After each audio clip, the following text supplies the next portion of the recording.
All right, let's dive in. Today, we're looking past a massive Hollywood legend to get to the literary masterpiece that started it all.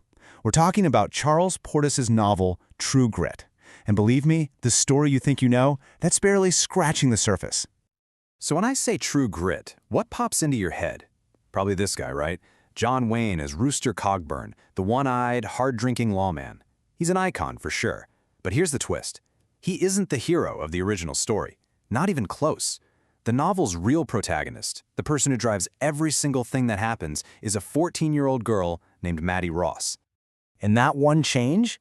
It's everything. Because yeah, the movies are famous, but the original 1968 novel by the super reclusive Charles Portis, well, it's a giant of American literature. It's so much deeper and honestly, funnier than just a simple Western shoot-'em-up. So, what is it that makes this book so special? It really all boils down to one thing: the absolutely unique and unforgettable voice of its narrator, Maddie Ross herself. This is literally the first sentence of the book. Just listen to how it sounds.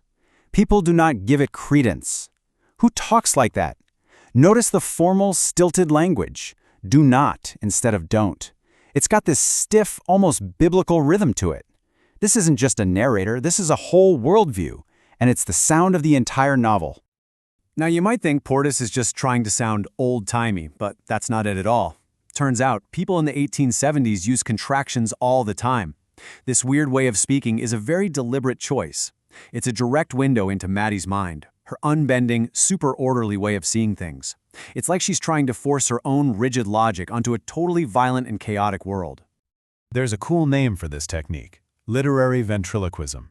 It means that we hear everyone, from the drunken Rooster Cogburn to the bad guys, through Maddie's strange, formal filter. The whole story is her memory, told her way.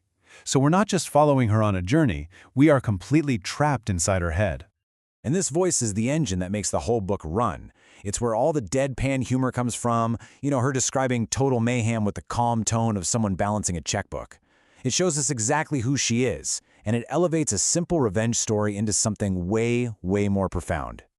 And by putting this incredible character front and center, Portis doesn't just tell a great story. Nope, he basically rewrites the entire rulebook for the Western genre. I mean, think about it. The classic Western gives you a strong, silent, virtuous lawman, right? True Grit gives you a team of misfits. The person in charge is a teenage girl. Her number one guy is a drunken anti-hero, and the other one is this vain Texas Ranger who's way too proud of his reputation. The whole formula is just completely flipped on its head. And here's the most radical part. In a genre where women were usually just there to be rescued, Maddie Ross is the absolute boss.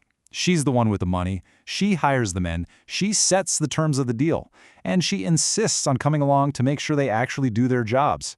A damsel in distress? Not a chance. Okay, but the novel gets even deeper.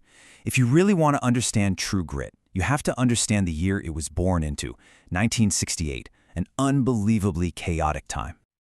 Just look at this timeline for a second. In 1968, it felt like America was coming apart at the seams. The Vietnam War was destroying any trust in the government.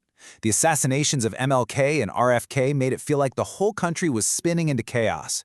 And then bam, right in the middle of all that, this book comes out. See, True Grit wasn't an escape from 1968, it was an explanation of it. The world of the novel is one where official justice has totally failed, and in that power vacuum, a 14-year-old girl realizes she has to do it herself.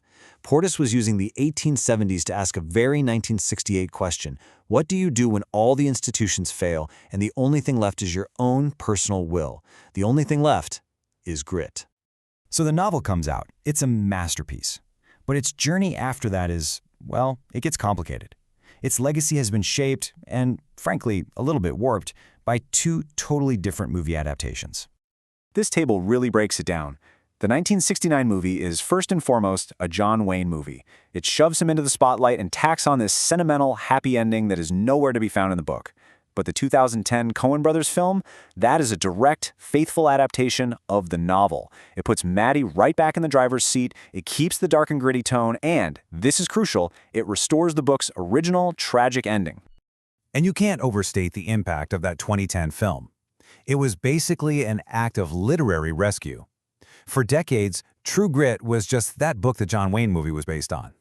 The Coen brothers came along and corrected the record, and sent a whole new generation of readers back to discover the masterpiece that had been hiding in plain sight. You know, the book is often compared to Huckleberry Finn, another story about a young narrator on a dangerous trip through a morally bankrupt America. And one of the biggest champions of its literary genius was, ironically, John Wayne himself.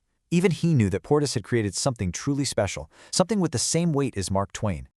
And ultimately, that's why the novel lasts. It's more than a great Western, it's a great American novel, because it created a true American archetype. Maddie Ross is fiercely independent, she lives by her own strict code, she's relentlessly practical, and she is driven by a will that is just unstoppable. And that brings us to the final haunting question the book leaves you with. Maddie wins. She gets her justice. She avenges her father. But the cost is enormous. She loses her arm in the process, and she lives out the rest of her days as this isolated, one-armed woman, forever defined by this single violent event. It makes you ask, is getting justice at any cost really a victory? And that deep, unsettling question, that's the mark of a true masterpiece.